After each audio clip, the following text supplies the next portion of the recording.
being myself, accepting myself. If no one calling me beautiful, I said it myself. Yeah, cause it is time that we should face this. Doesn't matter if a man is born to two races. Equal rap, both races to the fullest. Haters saying otherwise, they evidently clueless. I'm biracial and I'm proud. Hey, what's going on, everybody? So my wife and I want to talk about how we first met. You know, it's from her perspective. I told y'all. I thought it was both of our perspectives.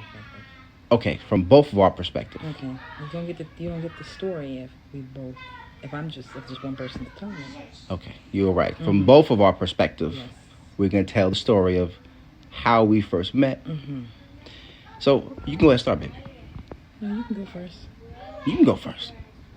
Age before beauty. Oh, you got me there. Mm-hmm. All right. We were on Muslima.com, and I was looking for a wife at the moment. And I was viewing through a lot of different profiles. A lot. Yes. Mm-hmm. And I was a lot skinnier then.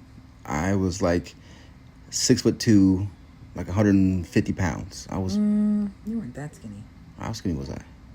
Like, I don't know, maybe 180, 150 pounds. 6'2". I was pretty bony, man. Never spoken to me. 6'2", 150 pounds. Well, I'm pretty sure I was at least that. 150 pounds? Yeah. That's like a skeleton or something. I was. No. I was a biracial skeletor. You were thin, but not. Yeah. No. I was like a biracial Gumby. I was pretty thin. 150? Yeah, I was pretty skinny. But and then I got a message out of the blue, and I looked at the message, and it was this lovely lady right here. Mm-hmm.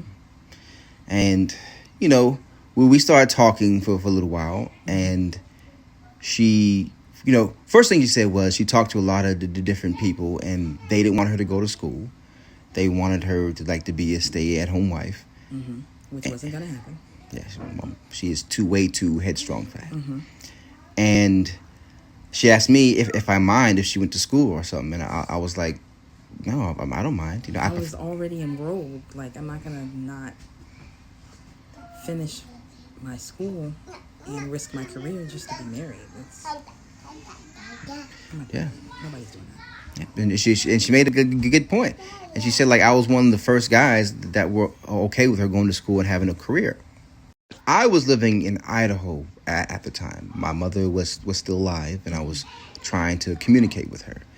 And so I asked her if she's willing to move down to Idaho, and she wasn't trying to feel Idaho at all. I've never lived in Idaho, and when I've seen shows and movies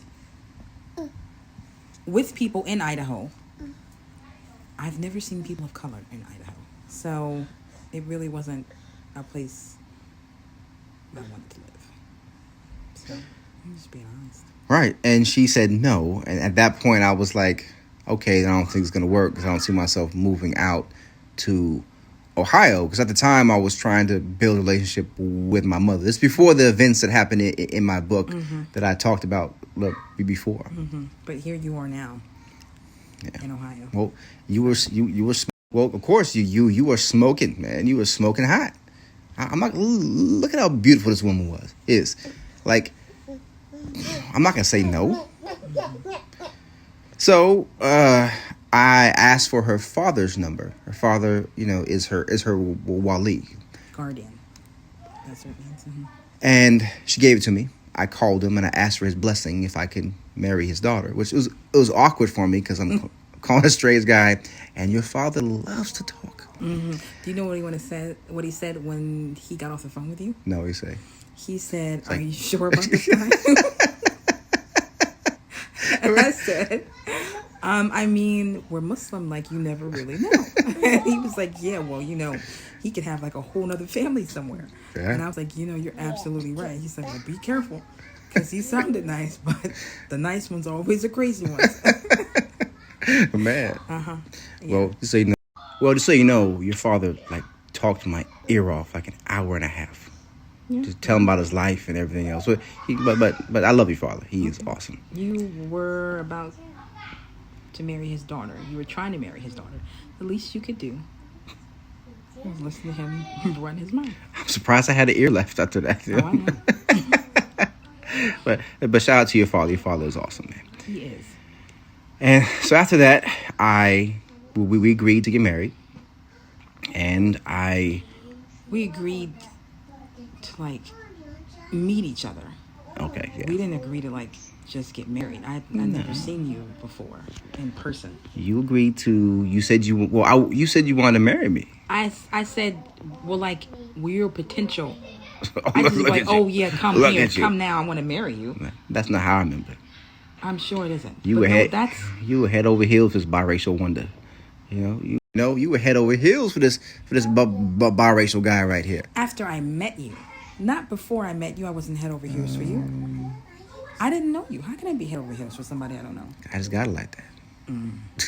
That's what you thought, because I never told you that. I never told you that. You better stop lying on the camera. Go right. You're going to have to cut this off.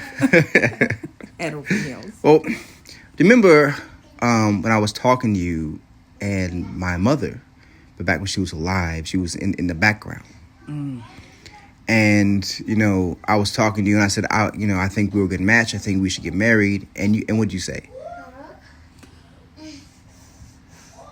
Is this still going? Yeah. Oh, I said that you don't know me. Like I didn't know you. I could be a prostitute. And all my crazy mother heard was prostitute because, I mean, that's not really crazy because that's all she heard from the conversation. I mean, I wouldn't necessarily say she was crazy, but that's what happens when people listen in on a conversation that they're not involved in. They hear bits and pieces of the conversation. And unfortunately, for your mother and for me, because I never got to properly meet her, all she heard was prostitute. So then she immediately developed her own assumption, and it just went from there, and it wasn't well. Yeah, and I had to tell my mother because she went off on a disrespectful tirade after that. She thought because she was a prostitute at the time, and she was a prostitute at the time. No, she was a prostitute at one time. Oh, at one time, and I had to tell her, this is my future wife. You don't talk to her that way. Let's see. But you mean she was a prostitute then and there? So I would have never married you. My mother's a prostitute, like bro. Nah, she was. She used to be, and that's why she took it the way she did, but didn't excuse how she treated you. I mean, I'm the type of person. If I don't know you, it doesn't bother me. Facts. If I've known you and I've developed a relationship with you, and it's more likely to hurt when you've done something to me. But if I don't know you, I don't care. Thanks. But anyways, after that, I hopped on a Greyhound bus. I had a car, but it was an old piece of crap car. It was had 500,000 miles on it. It wouldn't make it to from Idaho to Ohio. Even if it made it, I told you I wouldn't do that. Yeah, she didn't like the car at all. So I got hopped in the Greyhound bus, and look, I was not on my smartphone game then. My wife to this very day teased me about my lack of smartphone game. I had an old Boost Mobile flip phone. I mean, no comment. No comment. Hey, well, you had a lot to say. Well, you had a lot to say when you first saw it, though. Then we went to. I was supposed to meet her at the Greyhound bus stop, right? Downtown. And I got there, and when I first got there, she wasn't there. Right. But I explained to you why I wasn't there. I've never been to the bus station. Right? Right. Okay, some people have never been to the bus station before. People who my parents have always had vehicles that operate. And then when I was a teenager, they got me a car. So I've never been to the bus station. And my wife didn't know that I had some mental health issues. I had PTSD and depression, and my anxiety was kicking in. I'm like, she stood me up. Right. And I'm like, it's downtown. Every other street is one way. I don't know how to get to the bus station. Even with the GPS, I don't know how to get to the bus station.